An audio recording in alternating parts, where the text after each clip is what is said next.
Welcome to Messy Life Podcast.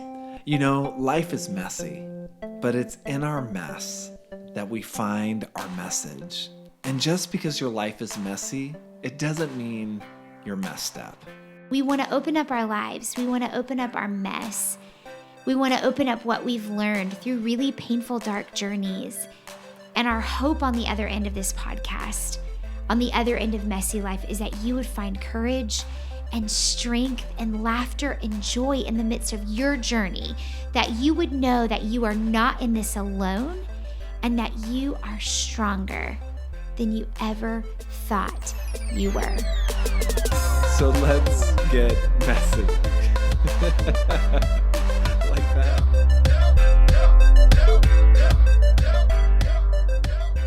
We are talking about braving the wilderness. And I see that laying before you right now.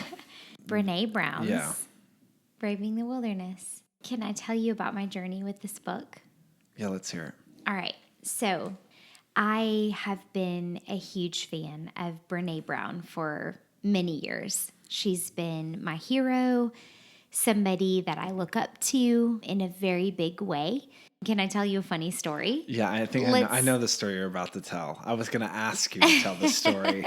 If it's not the story I'm thinking of, I'm going to ask you to tell the story. But I think you're about to spill the beans on this. Okay, so Brene has made an impact on my life in a very major way.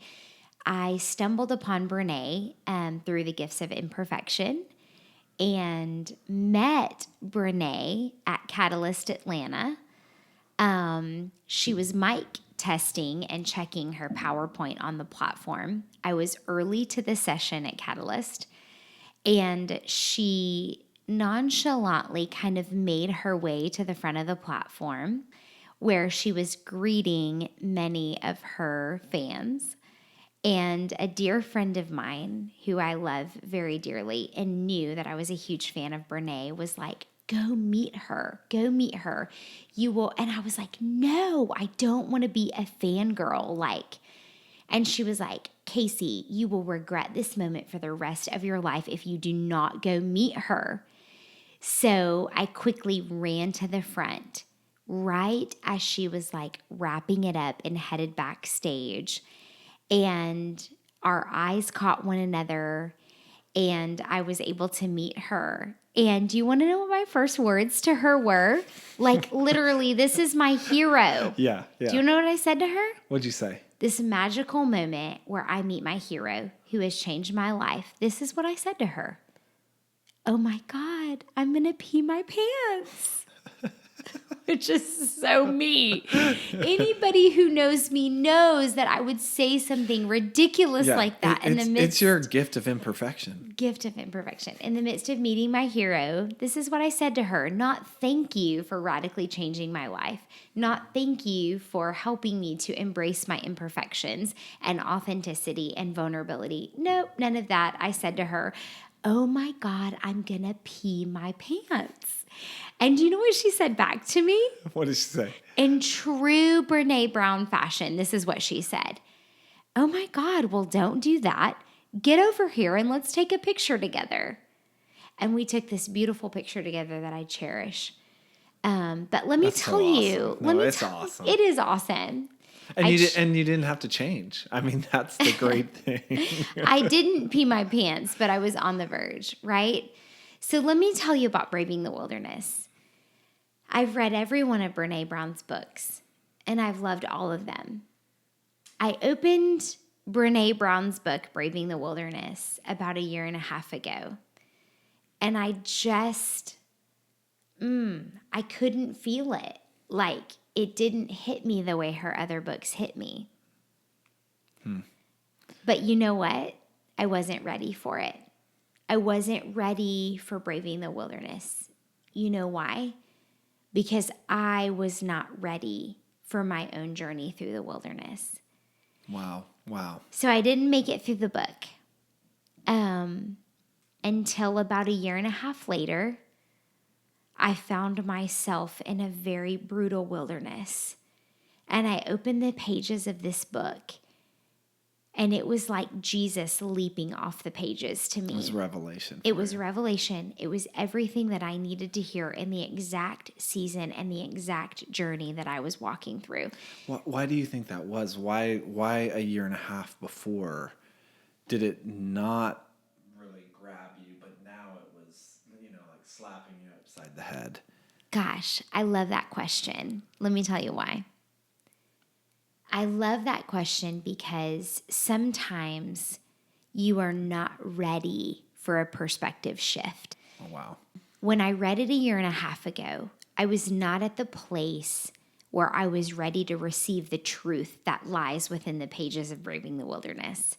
I wasn't ready for it. It's interesting because I picked up this book prior to starting counseling. I started counseling and I began to deal with a lot of wounds in my life. I began to own who I was as a person and become stronger as an individual person. And so fast forward a year and a half, I found myself in a very brutal wilderness. And I opened this book, and it was literally like every single page that Brene wrote was a spiritual experience to me. It was exactly what I needed to hear in that very moment, but I was ready. I was ready to learn. I was ready to receive what Brene had to say. Whereas a year and a half ago, I just wasn't at the place. My perspective wasn't at that place yet.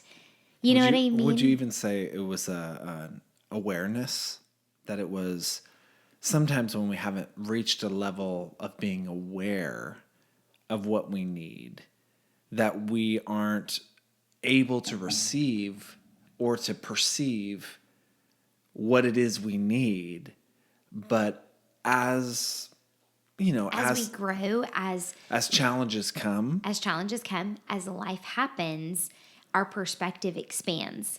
oh man, this reminds me of this beautiful example that George MacDonald gives. Of course, I'm going to go to some 18th century, amazing, guy. But he gives this example of Jesus and God, the Father, are sitting in this house. And outside of the house is this rose bush, which is basically this metaphor for people, this creation that God has created, and is seeing it come to awaken and to grow in its awareness to be like the Father who created it. And it's out in a storm, and the storm is beating against this rose bush, or these closed buds. And the Father says to Jesus in this this kind of allegory, a metaphor that MacDonald is talking about, he says, maybe we should bring them inside. Maybe we should bring them, in the light of the house, and the storm is beating against those bushes, those buds so harshly. And Jesus says, no, just a little bit more longer. A little bit more rain, a little bit more wind, a little bit more trial, and it will open the buds to bloom. Totally. And I feel like sometimes we're lost in the dark. Yep. But it's the wilderness, it's the trial that really softens us to awaken and to bloom into the person that God always wants and purposed us to be. Yep. I feel like that probably is inching on what you were experiencing. Totally. Well, that is experiencing Braving the Wilderness. So let me tell you my journey, right? Is that okay? Yeah. Let's dive into my journey of Braving the Wilderness. I am an Enneagram 2. I am an ESFJ. I care what people think about me. I really do. And I always have. And number 2 is a helper. It's a helper. We love to meet needs. And oftentimes sacrifice our own needs, our own self for the sake of others. We love to be the helper, right? We love to be the hero. I've always been that way. I've always cared what people thought about me. Unfortunately, I wish that wasn't the case, but it is. my journey of braving the wilderness, I started counseling a year ago. Dealt with a lot of really ugly skeletons in my closet that I didn't know were there. But here's the cool thing about fully embracing counseling. You become stronger and stronger and stronger and stronger every skeleton you face. And so I was on a journey. It's been a year now that I started seeing my counselor, dealing with a lot of insecurities, a lot of the disease to please. And I got to the point in my current circumstance where there was a friction between a sense of belonging and my true integrity, being true to myself. There was a conflict of the two. Wow. So let me unpack that a little bit for you. That's loaded right there. Yeah, sense of belonging, right? I loved what I did. I was very fulfilled in the career path that I was in. Loved my job. Loved what I did. I loved my team with all my heart. They were like my family. I spent many days sacrificing who I truly was and my integrity for the sake of the well-being of my team, for those that I had influence over, for those that I pastored.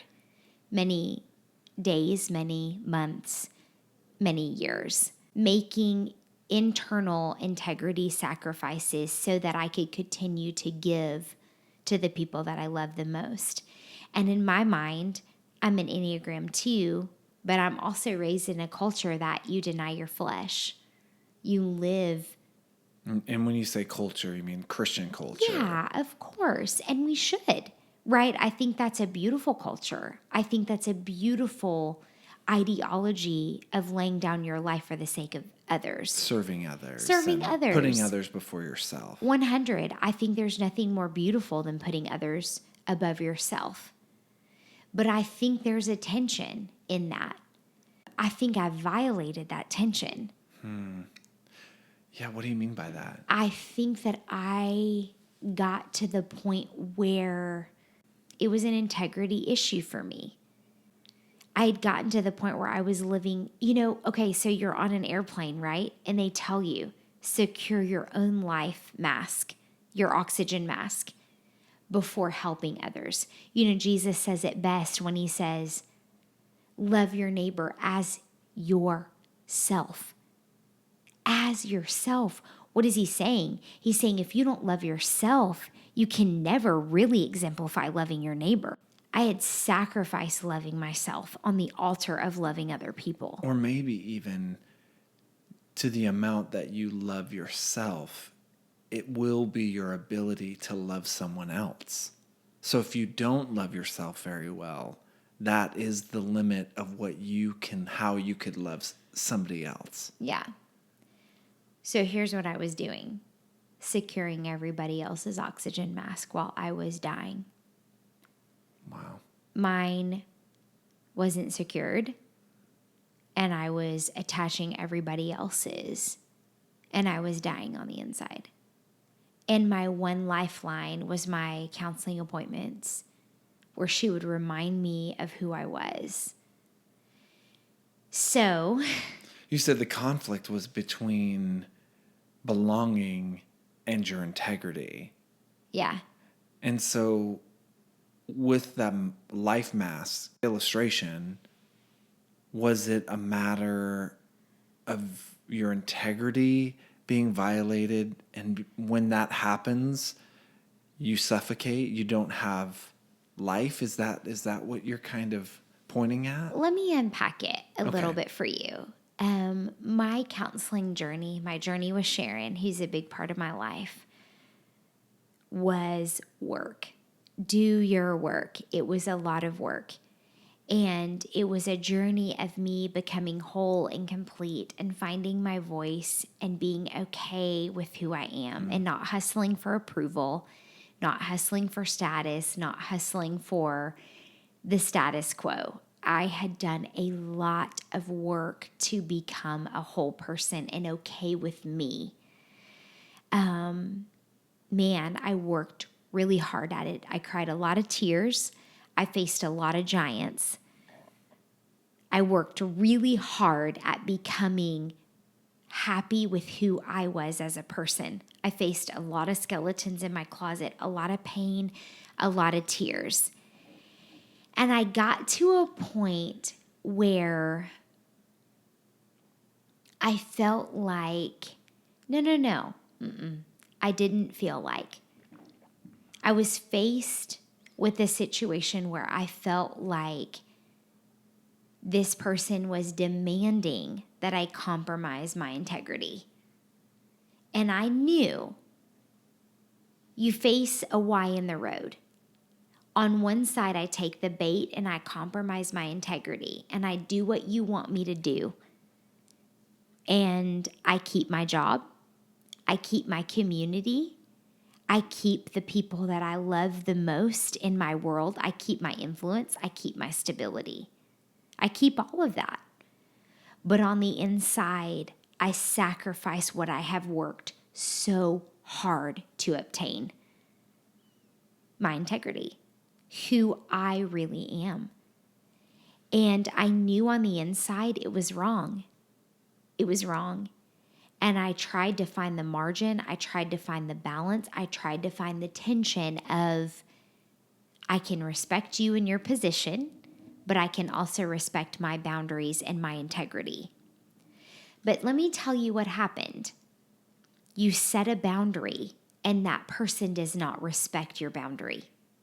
And I think we face that a lot in life, right? We set our own boundaries as a person, and the person on the other end says, I choose not to respect your boundary and I demand control over your life, is really what happened to me. Wow. I'm faced with a situation where I don't respect your boundary. And here's what I said. I can love you and I can love the other person equally. It's a matter of integrity to me. And I felt like the person on the other end wasn't okay with that. And it was a matter of integrity for me. And so I chose in that moment to be true to myself, but it's more than that. It wasn't just a violation of boundaries for me. It was a violation of self-respect as me as a person to say, at the end of the day, I understand that this is my career and this is my employment, but at 5:00, I am my own person. I have boundaries, I have values, I have belief systems, and that deserves respect. Like, I am a human being and a child of God that deserves respect, and you don't control what happens in my personal life. And the person on the other end of this scenario, that wasn't okay for them. My boundaries were not okay for them. And it wasn't just about my boundaries not being okay. It was about a violation of my privacy, my confidentiality, my integrity, and me as a human being. And in that moment, it was a culmination, right? Like, sometimes I say words wrong. Culmination, right? No, that was well placed. so maybe I can just maybe ask a few questions or just see if we're on the same page. Yeah. There was somebody who influenced your pay or your work. There was someone who had positional control over what you did. And that individual was asking you No, hold on just a minute. They didn't have control over what I did. They desired to have control over what I did. But just because somebody signs your paycheck does not mean that they control your life. And I think that that deserves clarification. Sure, there was a significant amount of clarity. I mean, significant amount of stability. It was my employment. But they were asking to push past employment responsibilities 100%. into private control, into who you chose to associate with, how you chose to associate, maybe social media. I don't know, trying to grab control of things that were beyond just employment responsibilities. Absolutely. My private life. My private life. Who I chose to be friends with, who I chose to be friends with on social media, who I chose to like on social media, who I chose to comment on social media. When it hits 5 o'clock and I become a private citizen, that's my time and my life. I'm not out doing things that lack integrity. I'm not out doing things that disgrace a community. Yeah, it was after 5 o'clock. This is my private life. You don't have control of that. And just because you sign my paycheck doesn't mean you control my life.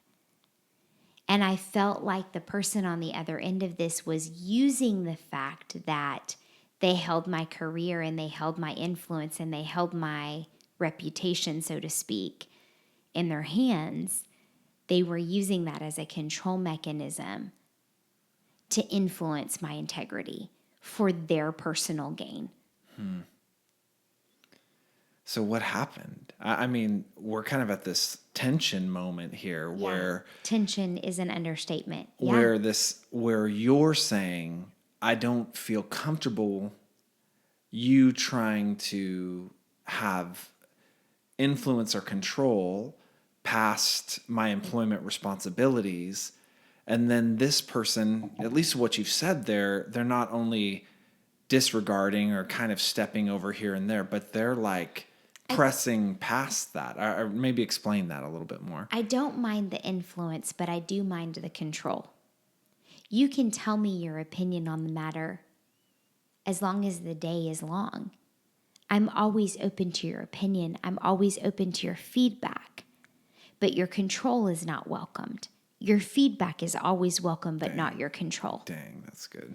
And at the end of the day, I will gladly consider your feedback, but I am a grown woman who has many voices in my life, including a very trusted counselor, an incredible husband that I've been married to for 14 years, Yeah. and an incredible circle of friends. Not to mention a Holy Spirit has guided me since I was 17 years of age. So while I gladly welcome your influence, your advice, I don't welcome your control. And there's a difference there. And so I'm in the heat of a situation, and it comes down to a matter of integrity for me. Mm-hmm. And let me tell you, Joel, I felt like for me to do what this person wanted me to do would be to sacrifice my soul. I felt it was wrong, and I'm not saying they were wrong. I'm saying what they wanted in this moment was wrong for me. I didn't feel like it was the right thing to do, and I felt like that would be, if I did what they wanted me to do, I would regret it for the rest of my life. And why is that? Why would you regret Because it? it was a matter of integrity for me. I felt like the best thing to do was give some space, give some time, let the situation die down, and be a good friend. To be Jesus with skin on, to do what Jesus would do, which was love unconditionally. I felt like it was a reactive moment, and Jesus was asking that I respond, not react. I needed space. I needed time. The situation, the circumstance needed space. It needed time. It didn't need rash decisions. But that was not okay for the person on the other end of my circumstance. So let me tell you what happened. Okay. Control and violation of boundaries. My boundaries to say, I love what I do. I love being a part of this. But these are my boundaries. This is what I feel is right for me. I laid it out there in a respectful manner, in a kind manner, in a calm manner. And that was not respected. How is it not respected? It was not okay with that person. You work for me, therefore you do what I say. You work for me, therefore you do what I say. Okay, let me pause just a minute. Pause. I do work for you. I do what you say from 9 to 5 in regards to what is in conjunction with the company. But my private life and my private time is my business and my boundaries and my prerogative. I am an independent individual outside of this organization, right? True. And so that's where boundaries come into place. I am a person. I am a human. Just because I work for you does not mean you control my life. And so I mean, you when, weren't doing crazy stuff. You weren't, out no, there posting on social of course media I yourself wasn't. with, a kilo and a 40, something like that. Of course I wasn't. I've been married for 14 years with 2 beautiful kids and have an incredible life. Of course I wasn't. It was a matter of I want control over every aspect of your life. And I was faced with a situation where my boundaries and my integrity were not respected. This person wanted what they wanted. At the end of the day, I want what I want, and I don't respect your boundaries. I don't respect your privacy. Ultimately, I don't respect you as an individual. And it became an opportunity for me. This is a matter of personal integrity for me. This is a healing journey that I've been fighting for a year of my life. Wow. Now, on the other end of that, I knew what would happen. I knew if I stood up for myself and said, these are my boundaries, you don't cross it. Not to mention demanding a certain level of respect that you treat me like a human being. You treat me like an individual. You treat me like a person, like I'm a person outside of this. On the other side of that was my community. It was people that I loved very dearly that I knew. I was faced with a cross in the road, with a Y in the road.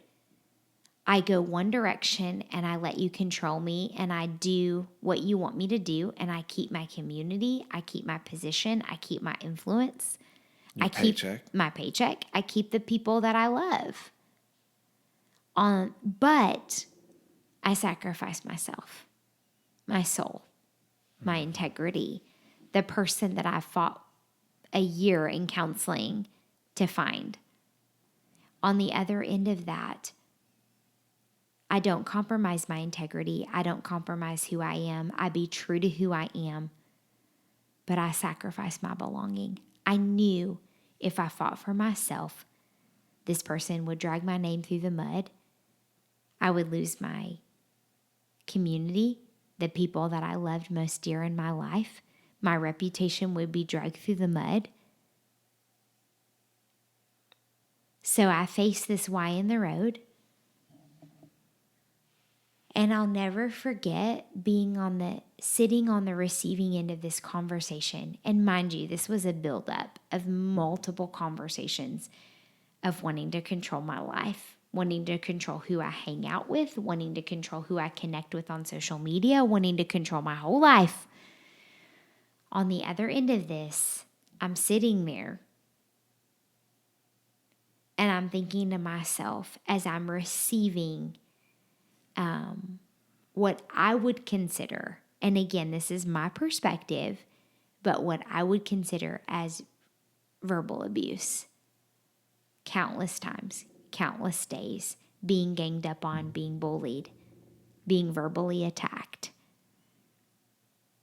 Something snapped on the inside of me in that moment. And I thought to myself, nobody deserves to be treated this way. And in that moment, I was sitting there in my seat thinking, no woman deserves to be treated this way. I'm not your punching bag. I'm not your wife. I'm not your husband. You don't own me. You don't control me. And you damn sure don't deserve to treat me this way. I'm not your emotional punching bag. You need a counselor.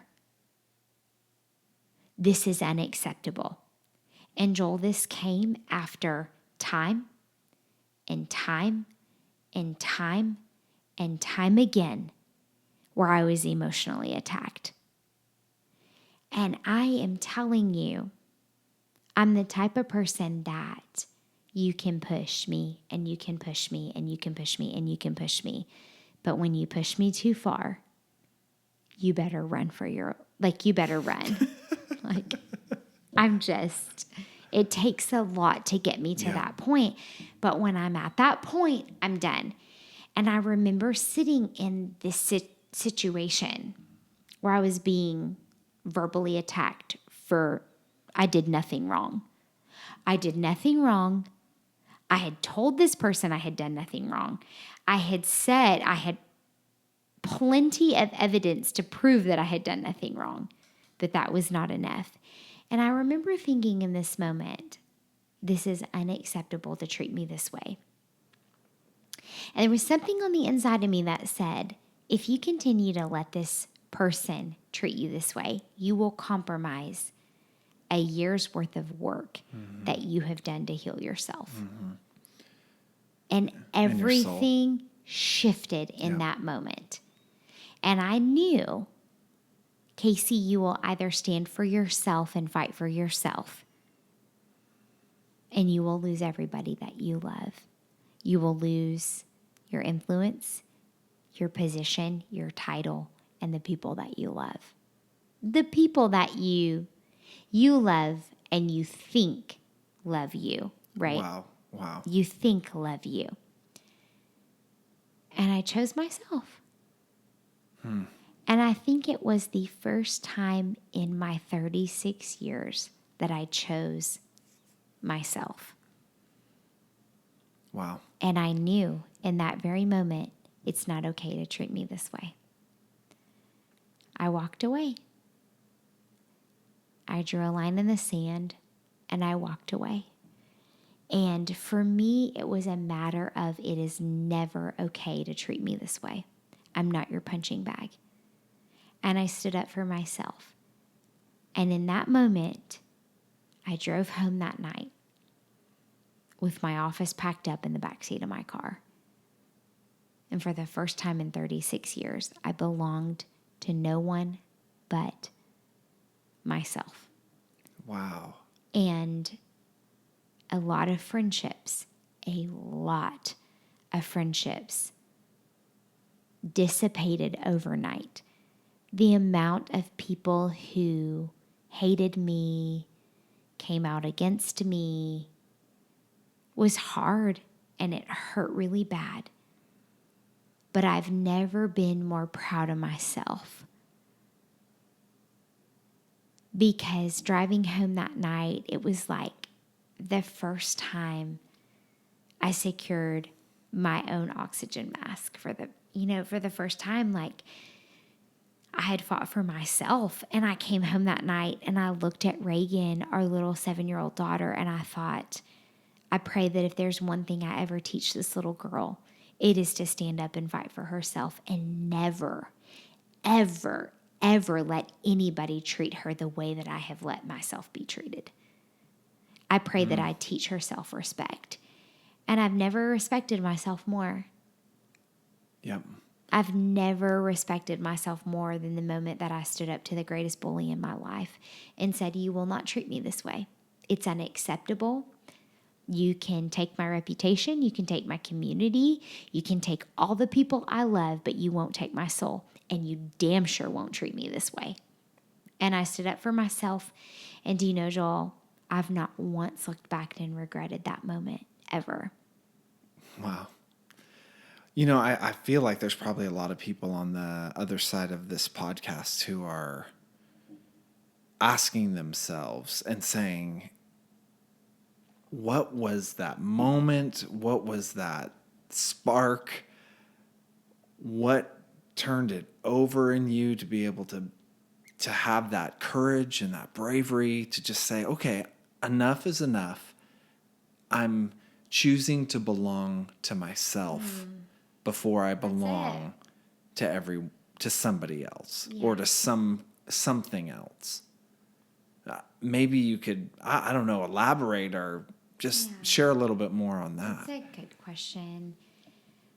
I knew to do what this person wanted me to do, I would be so ashamed of myself because it was a compromise of my values and my integrity. And I would walk back into that place every day ashamed of who I was as a person because I had compromised. While I pleased everybody else, nobody would know it, but I would know it.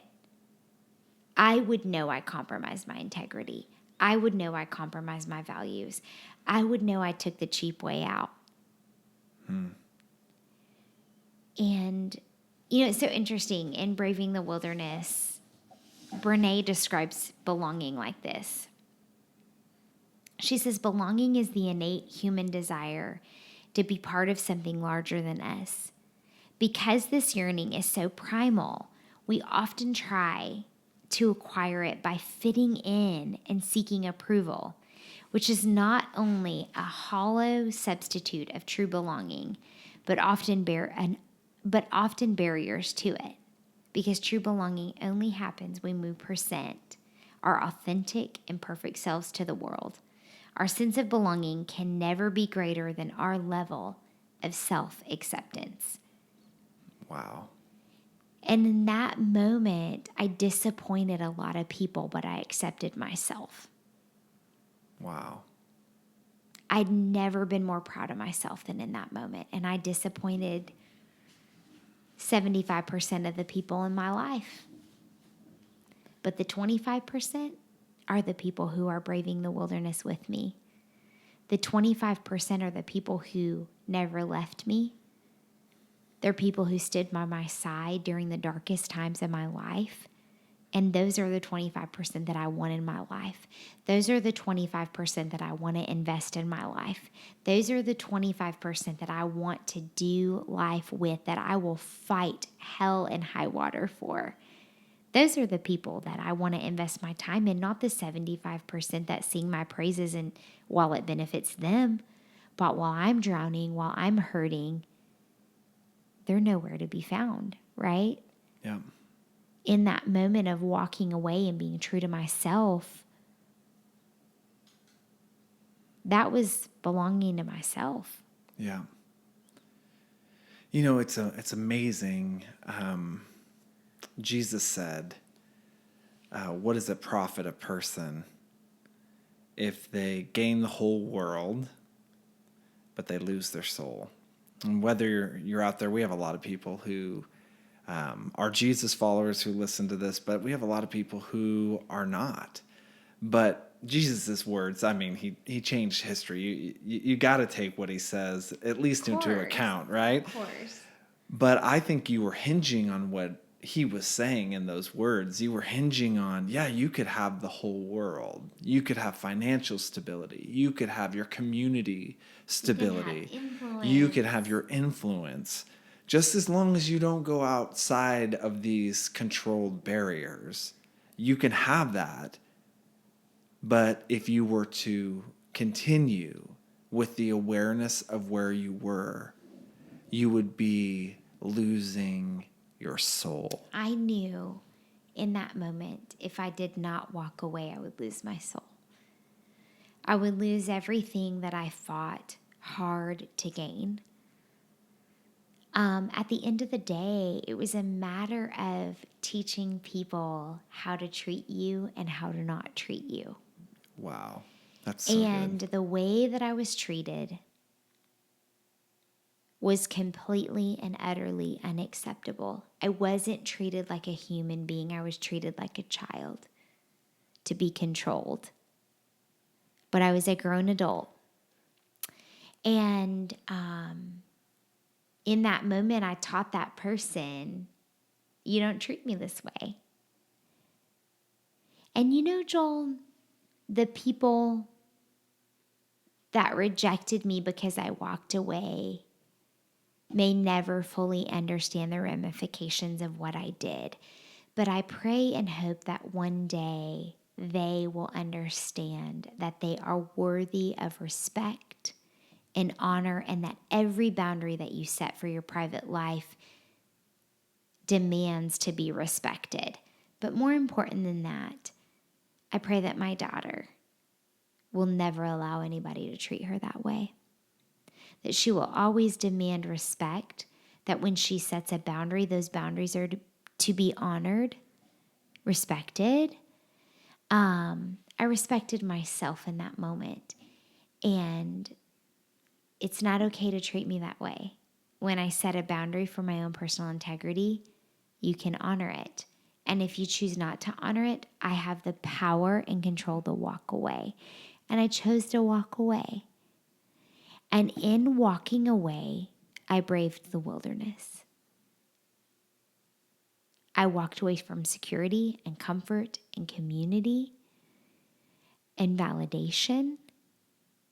But I've never been more proud of who I was as a person and as an individual than in that moment of standing up for myself. I had a friend who said, I've never been more disappointed because I lost, a really great coworker, but I've never been more proud of you. And if I could have a husband aside here, I had never been more proud of you in that moment. It was the bravest thing I've ever done in my life. I've never done anything so brave in all my life. But it's not okay to treat me the way that I was treated. It was a violation of everything that I ever believed in. And I got up and I walked away and I never went back. And I proved to this person what you did was not okay. You don't control me, and I will rise above all of your accusations and all of your character assassinations and everything that you've tried to do to drag me through the mud. I stood up for myself, and you can never, ever take that away from me. I belong to myself. And when you belong to yourself, nobody can take anything away from you. That's the real power. When you belong to yourself, when you respect yourself, when you honor yourself, when you honor your boundaries, when you honor the integrity of who you are, nobody can take that away from you. Mm-hmm. You possess the power. Jesus possesses the power. And nobody can take that away from you. The coolest part about what I did, that person on the other end of treating me horribly, both the people sitting in that room who treated me horribly, had no power over me. That's what I love so much about that situation. I held all the keys. I held all the power. I flipped them off and pieced them out of my life, so to speak. Metaphorically speaking. Metaphorically speaking, even though I didn't do that. But can I tell you that there is nothing greater than looking at the person who's trying to destroy you in the eyes and saying, I'm so sorry, but you have no power or control over me. Wow. Jesus holds my destiny. He holds my future. He holds my reputation. Mm-hmm. You have no power. You have no control over me. I am a child of God, and you walk away. How great is that? I've never been more proud of myself than I was that day. And with you, there will be thousands more who walk away from their captors. I'm just saying, this story of yours speaks to the heart of millions of people who have gone to the edge of the wilderness and chosen to stay in chains to a community, to an ideal of sacrifice, but who have never taken the courageous step to walk out on your own and to know that you have what it takes. Yep. You belong to yourself. Yep. That there is a God that will meet you. There is a God that will meet you in the wilderness and walk you through to your promised land. Yep. I love what Brene says. She says they want to be a part of something, to experience real connection with others, which is really what we want, right? But not at the cost of their authenticity, freedom, or power. We all want to belong, right? We all want to be a part of something greater than ourselves, but not at the cost of our authenticity and power, you know? I love being a part of a community. I don't love being a part of a community. That feels that they can control you. Absolutely. I don't like being a part of a community that says with their mouth, you belong here. Yeah. And then, you know what? You can hear what we believe. But really, Conform to what but we really what it is ultimately you need to believe exactly like we believe. Yeah. And then you can continue to belong. Right. That Conform to our authenticity in our standard of authenticity. So me braving the wilderness was walking away from my community. I knew when I made this decision to walk away that I would lose my community. I would lose the people that I had invested years into. I knew that I loved them in a very deep way, and I knew I would lose those relationships. I knew that I would lose the influence, the stability, their reputation. I knew that they would drag my reputation through the mud.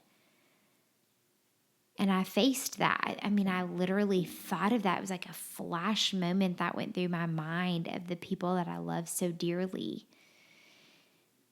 But you know, Joel, sometimes you need to be loved, not always the lover. I had loved and given and invested so much into these people, and I knew I would lose it all. I just couldn't forsake my soul. I couldn't allow somebody to treat me the way that I was treated and still be okay, live with myself. Like, stand before my daughter and say, follow me as I follow Christ. Like, Joel, I knew if I allowed this person to treat me this way, I would come home and be ashamed of who I was. And let me tell you what's so beautiful about braving the wilderness. You say goodbye to about 75% of the people in your life. And it is a hurt that I pray my enemies never experience. You will cry. You will feel the pain of lost relationships. I mean, when I tell you, Joel, there were people that were brutal to me just because I walked away from this organization, never had a conversation with me, never picked up the phone to say, how are you? Can I hear your side of the story? None of that. Like, they just walked away from me. But when you meet your tribe of wilderness people, they are your ride or die. I met my wilderness people. They were people who were there for me in my darkest times. I was hurting and I was in so much pain, and they were there for me. And they were proud of me, and they were cheering me on, and they believed in me, and they supported me every step of the way. And you know what I realized? Those are the people that deserve my time, my attention, my energy. Those are the people that I want to invest in. They are people who are braving the wilderness alongside of me. They are blazing a path. They are charting a course that many will follow. And they are my tribe of people. They are the people that I admire and respect. They're the people that I want to be like and I want to do life with. And so sometimes I feel like we hustle for the approval of people who don't really deserve the right to hear our stories and don't really deserve the right to hold a place in our hearts. And what that really did is it sifted the people who were really worthy of an audience in my life. And I was worthy of an audience in their life. And we cheered one another on and we braved this wilderness together.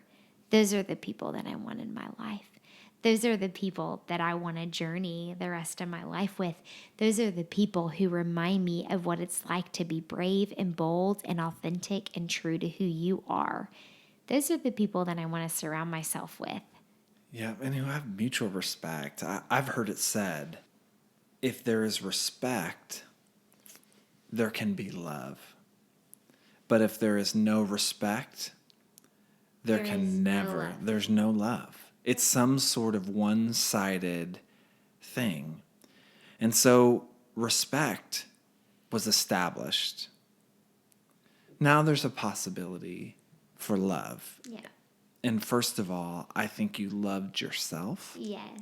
And because you loved yourself, you can now be loved and give love in loving relationships. Yeah. Not one-sided, abusive relationships. We've both come from situations in our backgrounds where it's been one-sided or abusive relationships. But to be able to come out of that, and maybe the first time in a major way, you were able to come out of an abusive relationship and say, no more. Yeah. No more. You know, when you're in those type of relationships, you're always hustling because they never accept you for who you truly are. They have an expectation of who you should be. And so you're always hustling for who you should be, as opposed to you enter the wilderness and you have these tribe of people who accept you for exactly who you are, but believe in the greatness on the inside of you and push you to achieve that. You know, Yeah. I think that's the difference. The hustle. I think for me, the hustle became, I want to hustle to accept myself, to respect myself. Yeah. And it was crazy to me, like, gosh, that next day that I made this crazy bold move, the next day, 75% of the people that I love the most in my relationships, my community, crumbled around my feet. But I'd never been more proud of myself in all my life. I hung tight and clung tightly to the few relationships that I had in my life who were saying, I believe in you, Casey, and I'm so proud of you, and I respect you because you fought for you, your own integrity, and you showed how you deserve to be treated with honor and respect and dignity and common humanity. And every person deserves that common decency. That's Every so good. person. And it was that day that you took one giant leap into the wilderness. Yeah, I did. And I'm out here in the wilderness, you know. And maybe I'm braving it right now. and I think that maybe we should conclude here. Yeah.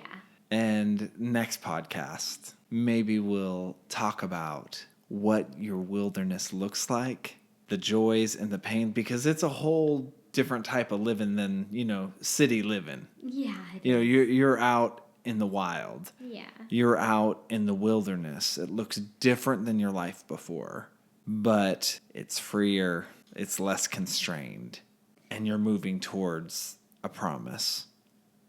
Yeah, and for the first time in 36 years, I'm proud of myself. That's huge. I don't think that I ever could have said I 100% am proud of who I am ever before. But here I am in the wilderness saying I belong to me. I hold the cards. I hold the power. Nobody else does. Nobody else does. Nobody controls me but Jesus. I'm standing out in the wilderness and nobody has power over me. Nobody has control over me but Jesus. It's a cathartic feeling I've never felt in all my life. So we can venture that in the next podcast. And that's belonging to you. That's belonging to when yourself. You're proud of yourself, Yeah. when you like who you are. You're not compromising your integrity, your values, or who you are for the sake of the approval and the hustle and of the acceptance of somebody else. When you don't care about your image, whether that's body image, whether that's social image, whether that's spiritual image, whatever that is, where you just are okay and 100% accepting and proud of the authentic you at the place you are today, and you can say, I'm proud of that person. Yeah. You belong to you. To you. And no one else. And nobody else.